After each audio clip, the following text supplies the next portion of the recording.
My fiancé's father said, "Sign this contract for her student loans or the wedding's off." I said, "I understand." Then I took the ring back and bought a house instead. 3 months later, the loan collectors were calling him as the co-signer. I, 29 male, was supposed to marry Jenna, 27, this past June. We'd been together 4 years, engaged for 1. Everything seemed perfect until her dad pulled his power move at what was supposed to be a casual dinner 3 months before the wedding. Gordon, her father, always gave me weird vibes. Real estate broker, drove a leased BMW he couldn't afford, constantly talked about building generational wealth while being behind on his own mortgage. But Jenna adored him, so I kept my mouth shut. That Tuesday night, after we'd finished eating, Gordon pulled out this folder, like an actual manila folder with typed documents inside, slid it across the table like we were in some corporate merger.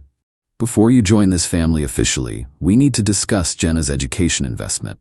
I looked at Jenna. She was staring at her plate. The investment was $127,000 in student loans for her master's in creative writing from a private university, the one Gordon insisted she attend because prestige matters more than price. "I need you to sign as co-borrower on the refinancing," he said. "Better rates with dual income." I flipped through the papers. The loan terms were insane. Variable rate starting at 8.9%, 20-year term. "Gordon, this would make me equally responsible for supporting your wife's dreams, yes." He leaned back, this smug look on his face. "Unless you don't believe in her potential?" Jenna finally spoke up. "Dad, we talked about this being voluntary." "Sweetheart, a real man doesn't let his woman struggle with debt alone." I set the papers down. "I need time to review this with a financial advisor." Gordon's face went red. "Financial advisor? This is about trust. You either commit to this family fully, or," he let it hang there, "or what? Or maybe you're not ready for marriage. Can't have the wedding if you're not committed to the family burden. I mean, investment." I looked at Jenna. She was crying silently. "I understand," I said. "Got home that night and couldn't sleep." Jenna kept apologizing, saying she had no idea her dad would do this, that she'd talked to him. But something felt off. She was upset, yeah, but not shocked, not angry at him. Next morning I did some digging, found out through a mutual friend who worked at the university that Jenna had actually graduated with about $63,000 in loans. The rest? Gordon had taken out Parent Plus loans and spent them on expenses. His BMW lease, a vacation to Cabo, new golf clubs. Now he wanted to consolidate everything and make me responsible for his spending. I confronted Jenna that evening. She broke down completely. "I didn't know how to tell you. He said he was helping with living expenses, but I found out later he was using it for himself. He promised he'd pay it back, but then his real estate deals fell through and—" "You knew. This whole time, you knew." "I was going to tell you after the wedding. I swear. After I was legally bound to you." She couldn't deny it. I took the ring back that night. Not dramatically, just asked for it while she was sobbing on the couch. She handed it over without argument. Update 1. The aftermath was intense. Gordon called me 43 times the first day. Left voicemails ranging from, "Let's discuss this like men," to "You're destroying my daughter," to "I'll sue you for emotional damages." My favorite was, "That ring was a promise. You can't just take it back." Actually, I could. I checked. Conditional gift laws in my state are clear. Jenna moved back with her parents. Started posting vague quotes on Instagram about knowing your worth and real men step up. Her mom, Diane, commented on every single one with prayers hands emojis. But here's where it gets interesting. Remember I mentioned saving for the wedding? We had a budget of $35,000. I'd saved $26,000 of it. Jenna was supposed to contribute the rest, but kept having unexpected expenses. That money was sitting in my savings account untouched. Gordon knew about it. He'd made comments about how wise I was to save so aggressively. 5 days after the breakup, he called from a different number. I answered. "Listen, I may have been harsh. Let's compromise. You take on half the loans, we still have the wedding. I'll even knock $5,000 off the wedding contribution from our side." "Your contribution was only $9,000 to begin with." "Exactly. So now it's $4,000. That's reasonable." I laughed. Actually laughed. "Gordon, there's no wedding. You don't understand what you're doing. Jenna's destroyed. Her anxiety medication costs alone. Not my problem anymore." What about the deposits? The venue? The catering? I'm handling it, he paused. You're going to lose thousands walking away from those deposits. Actually, I'm not. See, I'd been smart about one thing. Every contract for the wedding was in my name only. Jenna had insisted on it because planning stresses me out. You're so much better at this stuff. I'd already called the venue. Turned out another couple had been waitlisted for our date. The venue agreed to transfer everything if I let them keep a small transfer fee. Lost maybe $800 total instead of $8,000. The catering? My buddy from college had just started his restaurant business and was doing it at cost as our wedding gift. He was relieved when I called it off. Turned out he'd been stressing about the dietary restrictions Jenna kept adding. The photographer was my cousin. The flowers were through a family friend. I lost maybe $2,000 total in deposits. Had $24,000 left. You know what I did with it? Put a down payment on a house. A small 2-bedroom fixer-upper in a decent neighborhood. Closed in 30 days thanks to the cash down payment. Update 2. Gordon's getting desperate.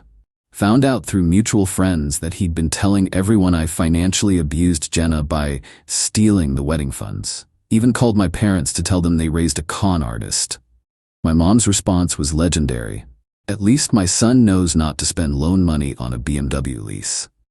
How did she know about that? Because I forwarded her the receipts I'd found. Gordon's Facebook was wide open, posting pictures from Cabo with timestamps matching the loan disbursement dates. Idiot even tagged the resort. But the real comedy started when Jenna began dating again. 2 weeks after we split, she was on dating apps. Her profile said she was looking for a mature man who understands financial partnership in relationships. She matched with Trevor. Investment banker. Drove a Tesla. Seemed perfect. They dated for 3 weeks before he Googled her and found her father's public Facebook rants about me not taking on her debt. Trevor asked her about it on their 4th date. According to my friend who witnessed this at a restaurant, Jenna tried to explain it as my ex was financially controlling. Trevor, who apparently wasn't an idiot, asked, "So your dad wanted him to co-sign your student loans?" "Well, yes, but how much?" "That's not how much." $127,000. Trevor excused himself to go to the bathroom and never came back. Left her with a $200 dinner check. Gordon called me the next day screaming that I'd ruined Jenna's reputation. How? By not signing loan documents. By making us look like gold diggers. If the shoe fits. He hung up. Meanwhile, I'm fixing up my house. Spent weekends pulling up old carpet, painting walls, updating fixtures. Posted a few progress pics on Instagram. Nothing dramatic, just new project homeowner. Jenna saw them, sent me a long text about how I was rubbing her face in it and, "You know I always wanted a house." Yeah, I knew. She wanted a house she didn't have to pay for. Update 3. Remember those loans Gordon wanted me to co-sign on? Funny thing about Parent Plus loans, they're in the parent's name, not the student's. And Gordon, in his infinite wisdom, had been making minimum payments for years while the interest accumulated. Well, 3 months after our breakup, something beautiful happened. See, when I refused to sign the refinancing documents, Gordon had to find another solution. His original plan was to consolidate everything into a private loan with better terms using my credit score and income. Without me, he was stuck. The loans went into default. The first call came while I was at work. Gordon, panic in his voice. "They're garnishing my wages. They can't do this." "Who is?" "The loan servicer. They're taking 15% of my commissions." I stayed quiet. "This is your fault if you just signed." "Gordon, those are your loans. Parent Plus loans, your name, your responsibility." "But they were for Jenna." "No, $63,000 was for Jenna. The rest was for your BMW and vacations." Silence. "How did you?" "Doesn't matter. What matters is that you tried to con me into paying for your midlife crisis. How's that working out?" He started threatening legal action again. I hung up, but it gets better. Diane, Jenna's mom, didn't know about the loan default until they tried to refinance their house to help with the situation. Turns out Gordon had been hiding a lot of financial problems.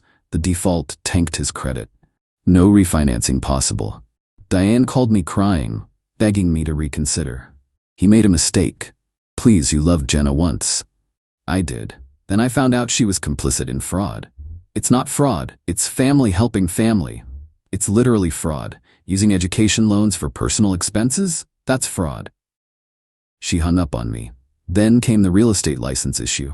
Turns out having your wages garnished doesn't look great to the real estate board. Gordon's broker got wind of his financial situation. Started questioning whether he could be trusted with client escrow accounts.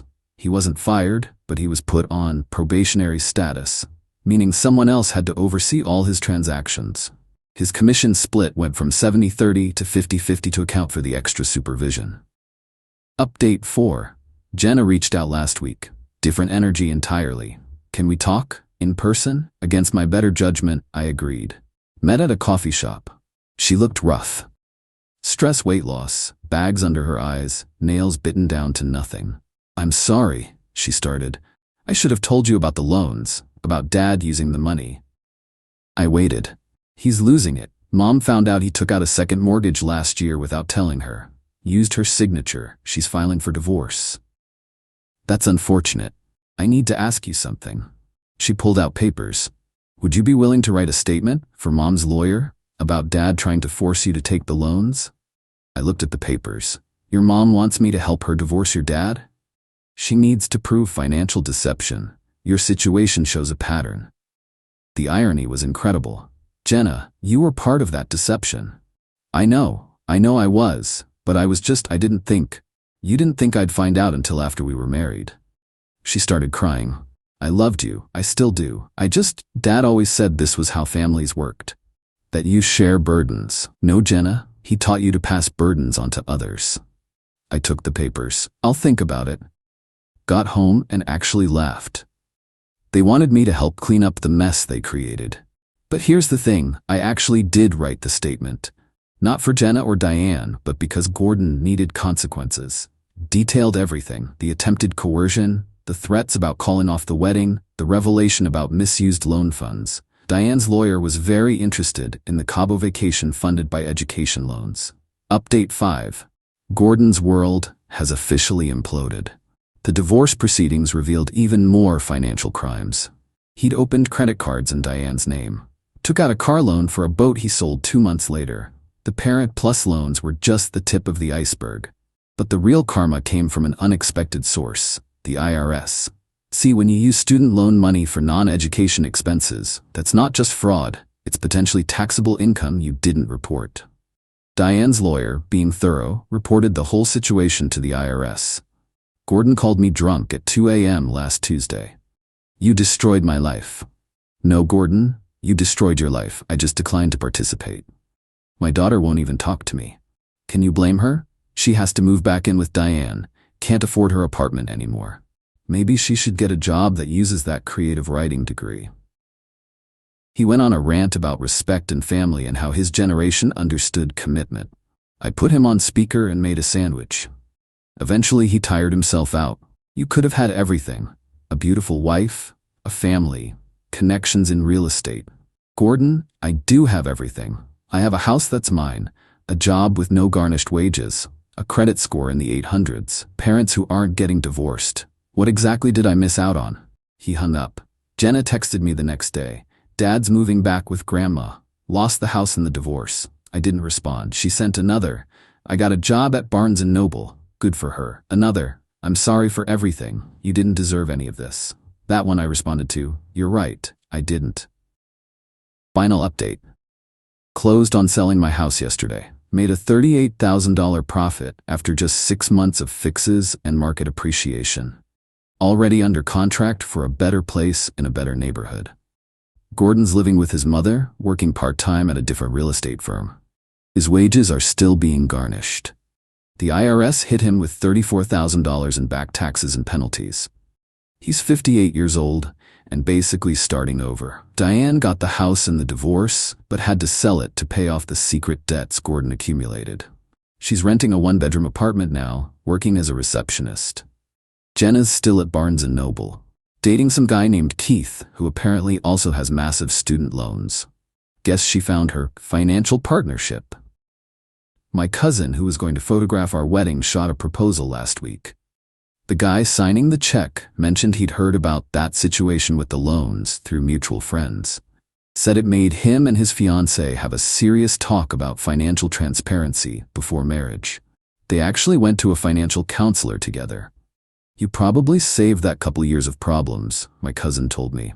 Maybe. Last week, got a LinkedIn notification. Gordon viewed my profile. That's it. Just viewed it. I updated it the next day with my new promotion to senior project manager. Petty? Maybe. Satisfying? Absolutely. Oh, and remember that ring? Sold it for $8,700. Put it toward the new house down payment.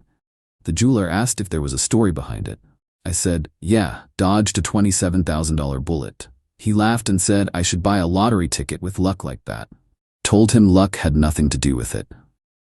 Sometimes the best investment you can make is walking away from a bad deal, even if that deal comes wrapped in a white dress and calls itself love. To anyone facing similar pressure, no is a complete sentence. Your financial future is not a dowry, and anyone who tries to use your love as leverage for their gain doesn't love you. They love what you can do for them. Also, always get everything in writing, even crazy demands, especially crazy demands. Gordon, if you're reading this, and I know you are because Jenna said you've been hate stalking my socials, your BMW got repossessed last month. I saw it on the auction website. Went for $11,000 under book value. Guess that generational wealth isn't generating much, is it? Cool? Cool.